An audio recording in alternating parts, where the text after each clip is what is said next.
Okay, hello. We are back with the 370z. It's been a while since you guys have seen this. It's looking really nice. I've got the new wheels on. They look great. Got these used on Facebook. Some Indy 500 tires, SSR. Everything's down in the description if you're curious. And the ISR exhaust is also on, so it's making some really good noises. I have a GoPro here, so you guys are going to be able to get a little bit more audio for that. And overall, I'm excited to own this car.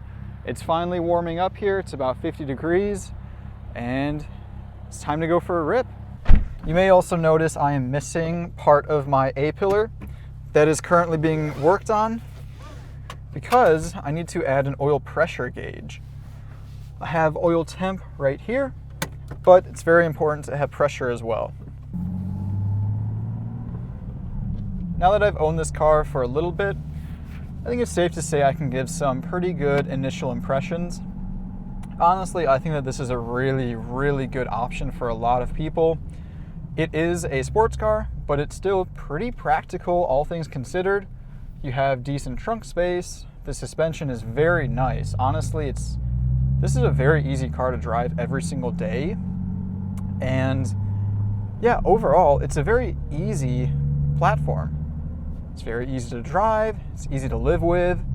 Honestly, even this exhaust doesn't really drone that much. It's just a very good option. I personally think a used 370z offers a lot of value when you consider the performance.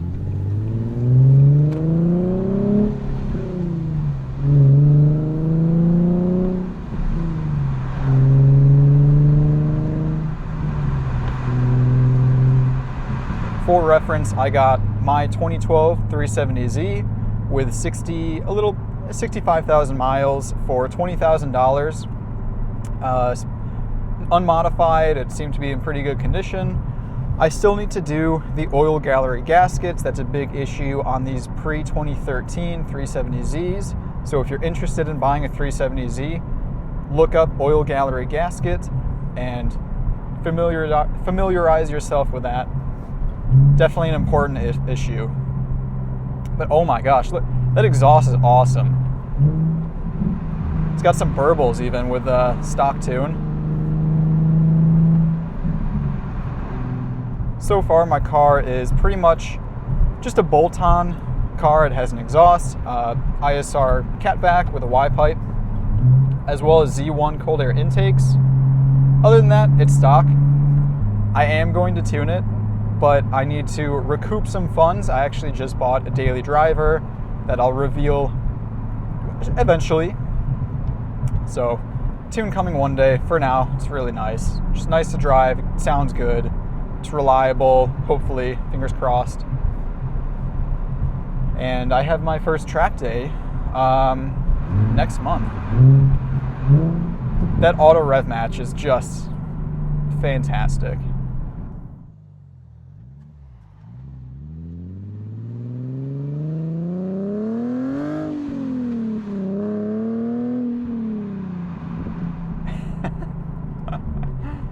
I hit a bump there that kind of upset the car.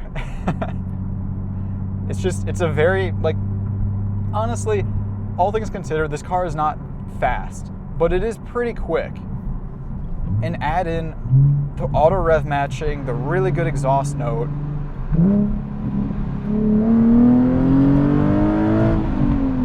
And it's just a very awesome car to drive. It's so good.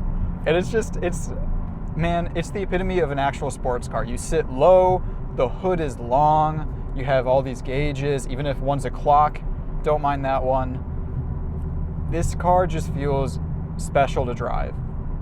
And honestly, I think this offers a lot of value for the money, even in today's inflated prices. You can get a clean 370Z for around $20,000, or if you want to get, kind of a higher mileage one, you can get one for $16,000, $17,000.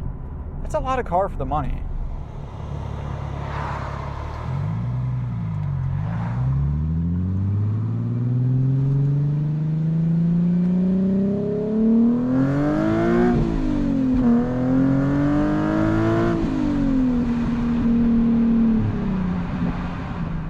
love it. And it's fun being the first car that isn't a 4-cylinder for me. This is my first V6. I haven't owned a V8, maybe one day. It's my first V6, and it's a different experience. It's a little bit more angry, I'd say. 4-cylinders have a lot more of a playful exhaust note that I've experienced. This is a lot more angsty. It's angry.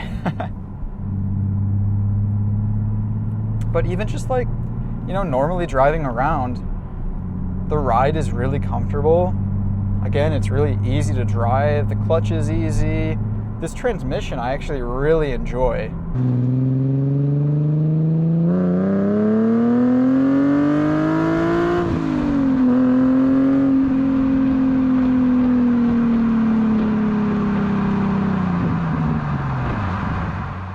So what were some other cars that I considered before buying this 370Z? Well, number one was an NC Mazda Miata.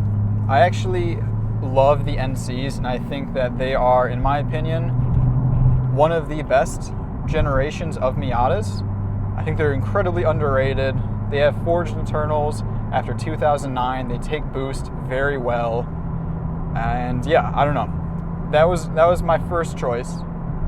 I was also looking at C5 Z06 Corvettes, and ultimately I never actually ended up driving one. I drove a base C5 that was modified, so I felt like that gave me a pretty good understanding of it, but I just wasn't in love with the way it looked.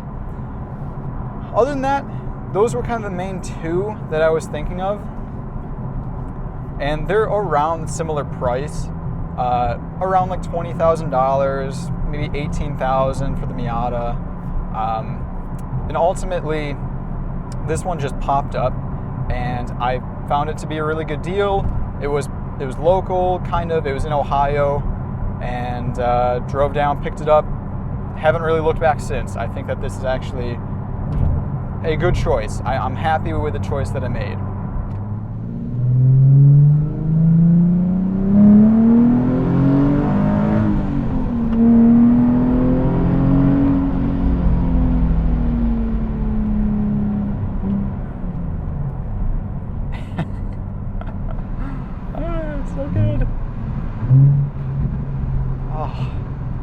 I would highly recommend getting the performance package, or whatever they call it, sport package, for the automatic rev matching as well as the LSD. I think those are so important for this car, and you're really missing out if you don't get those. So if you can swing it, if you can swing the extra couple thousand, highly recommend.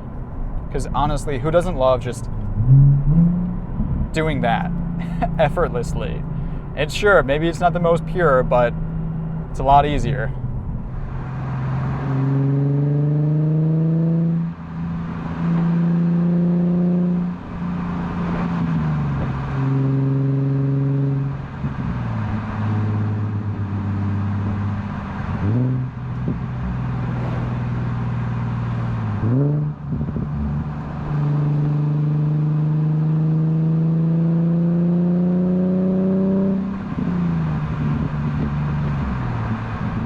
I'm looking forward to a lot more content with this car, and I'm looking forward to just overall owning it. I'm very happy with the current selection of cars that I have. I think this is exactly what I want out of my fun car. This is perfect. Thank you so much for watching. I really appreciate it. If you're interested in the car, subscribe. I'm going to be doing a lot of stuff now that it's finally actually warm out. Thank you for watching. Have a good one.